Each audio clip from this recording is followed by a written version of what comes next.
You're not my grandson. You're a demon. You're about to witness the real footage of the amines hauntings, and it's about a demon in a basement. And warning, because I'm not kidding when I say that pretty much everyone that has ever been associated with this house has been followed home by something evil. They get sick, they vomit blood, they try to commit suicide. It happened to the police, it happened to the CPS workers, it happened to all the families, it happened to the priests, and you're about to learn the story. Our story starts 2011 in Gary, Indiana, at this house. The victim to this house is Latoya Amines. He has 3 kids, and this demon loves to torture them. When they went to bed at night, they would hear rustling in the basement. They would hear something creep up the steps, and it would stop at the door. They were too terrified to open it, so they would just let it stand there. Psychics and clairvoyants did readings on the house, and they detected that there is a portal in their basement, and that there is a powerful 12-foot tall demon. This is something that is not to be played with, and it may be near Satan himself. Before this haunting, Latoya's kids acted completely normally. You gotta think, some of them were just 7 years old. But now, as they sat in the living room, her son's eyes would roll back in his head, and his voice would get deep and guttural. Then her other son's eyes would roll back into his head, then so would her daughter's. And all 3 of them would start chanting. Anytime Latoya took the kids out of the house, they would become possessed and begin to attack each other. My nephew looks up at my mom and says, "Get your hands off me, you old bitch." You have got to understand, these kids didn't learn this behavior from anyone. They would become possessed and completely change. They were violent, they would act in new ways, and they would speak in different languages. And one night her daughter even levitated off the bed. But it gets even crazier, because they brought her son to the hospital. And it was there that they witnessed something absolutely terrifying. As Andrew sat in the hospital with his mother, his grandmother, the doctor, and a psychiatrist, he suddenly grew a crooked and evil smile. Grandmother turned to him and said, So that's not Andrew, Toya. He had that evil smile on his face, and I walked up to him. I said, you're not my grandson. You're a demon. As she walked closer, Andrew began to back up. And when he reached the wall, he began to defy gravity and walk up the wall. As everyone stared in disbelief, he went up farther and farther and farther till he was on his tippy toes. And then his feet hit the ceiling. And he walked and then did a flip, landing behind his grandmother. Everyone was a witness to this. The psychiatrist, the doctor, the grandmother, the mother, and they were terrified. Here is the CPS case manager that was a witness to all of it. Standing like this, facing the wall this way, and went up the wall and came back around and stood back in front of us. What did you do when that happened? I left him. He could not remember doing it after he was questioned about it. He looked at us like, what are we talking about? He didn't even understand the question that we were asking him. We had no words to explain it because he didn't understand it either. A few days later, the police and CPS go to the house again.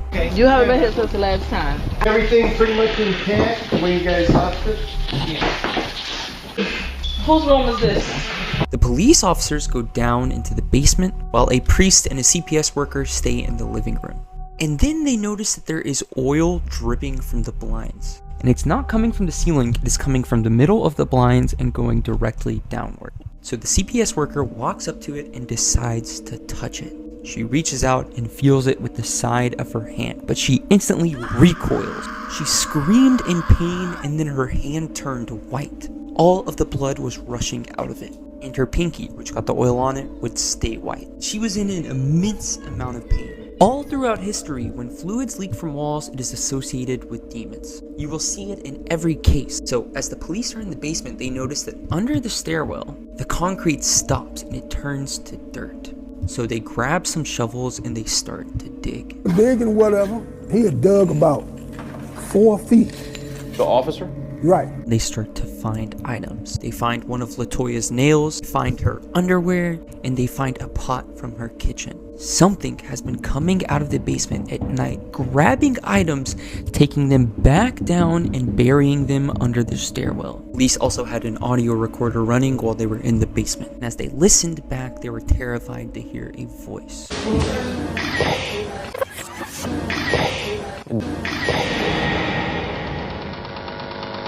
Not only that, but Officer Charles Austin left that night. He drove 1 mile up the road and stopped at a gas station. As he was sitting there, he got a strange feeling, and then his radio turned to static, and a voice came over the speaker. It said, Who in there? Now, this video is getting pretty long, but I am going to do a part 2, and you will learn that everyone that stepped foot in that house fell under a curse. Terrible things would happen to them, not just at the house, but as they left. Cancer, gunshots, and Zach Bagans, the guy from Ghost Adventures, would end up purchasing the house. And the things that Zach captured on camera, some of the creepiest stuff I've ever seen. And this demon would tear their crew apart and have damaging, lasting health impacts on all of them. So yeah, like and comment for part 2. Alright guys, quick warning before this video, because a ton of my videos are getting striked, and usually you can appeal, but for some reason I can't appeal mine. I just want to make sure that I put a warning before. It's just a scary story. So after all of the incidents with LaToya, Zach Bagans decides to buy the house. They all step inside, and then they notice that a car pulls up. So they walk out to meet them, and it is a lady named Mika. She brought all of her kids, and she was a previous owner. And she tells a story. When they lived in the house, she had a reoccurring dream that someone close to her would. And soon after, her brother, who lived in the basement, was So the family walks down into the basement and starts to pick up activity. Something kicks Mika in the leg. Danny, kick me. And they pick up an EVP. So the family is like, no, we are going to leave. So they do, but the kids are super freaked out. And then later, they received a desperate call from Mika, her daughter attempted. She stabbed both of her and feet, mimicking Jesus on the crucifix. And while they're getting this call, strange things are happening to the crew.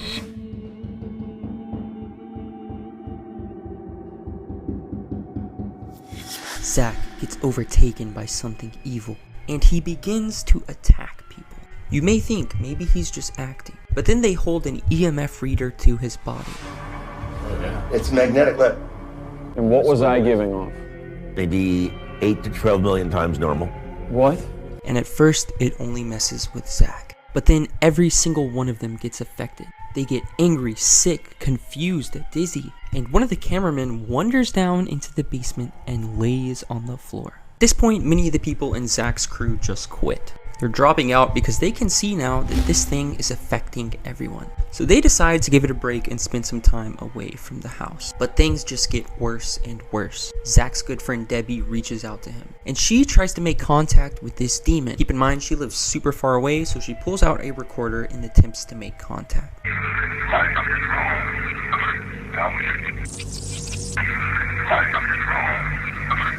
Immediately after she captured this recording, she would to a by her own husband. This news absolutely destroyed Zach. That night, Zach and the crew drive out to a hotel. They're standing in the hall about to walk into their room when one of their cameramen starts screaming. He starts sprinting up and down the halls, hitting the walls. I want to go to the house, man.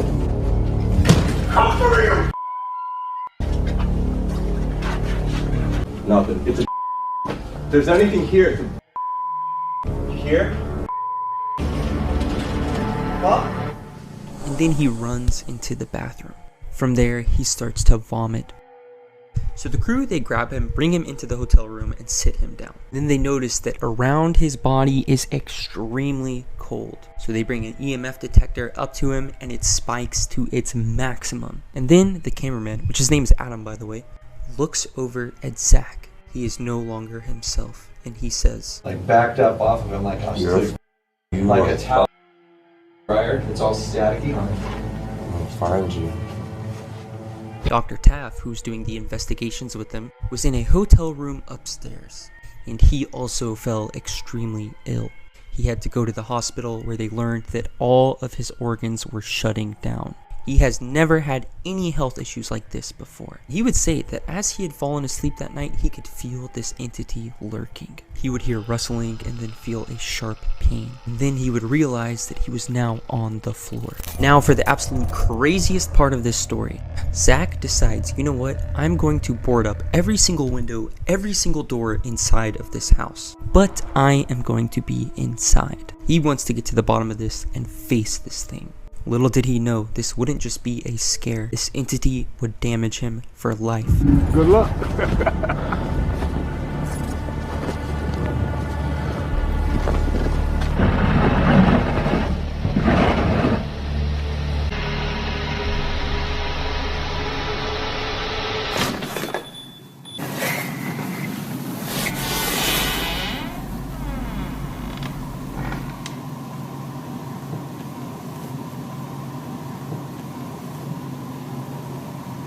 As the last piece of plywood was nailed in, it truly hit just how helpless he was. As he crept through the house, he could feel this thing watching him. Every single step that he took felt like walking on eggshells. Something about to charge from one of the corners. The plan was to turn off the lights, but he was absolutely too terrified to do that now. So, waiting in anticipation and fear, he sat down. And everything was fine until 3 a.m. Zach starts to hear a female's voice when no one is around.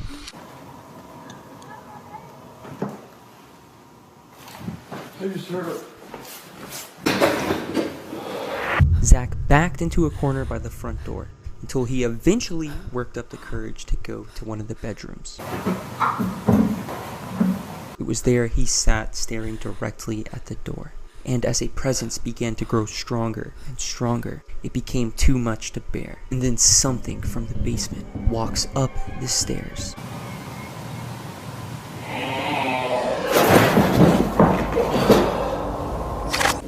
Back the up.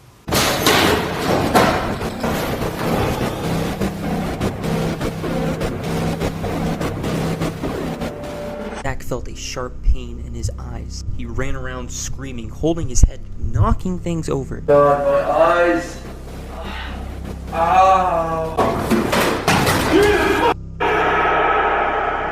He eventually left the house. He later found out that he had permanent damage to his eyes. He now has a condition called diplopia, and the only way to correct it is with surgery, which can permanently blind you. After this incident, Zach decides, let's just tear the house down. So they do. But he brings some pieces of it to his museum. And that is the story of the Amines family. Pretty crazy.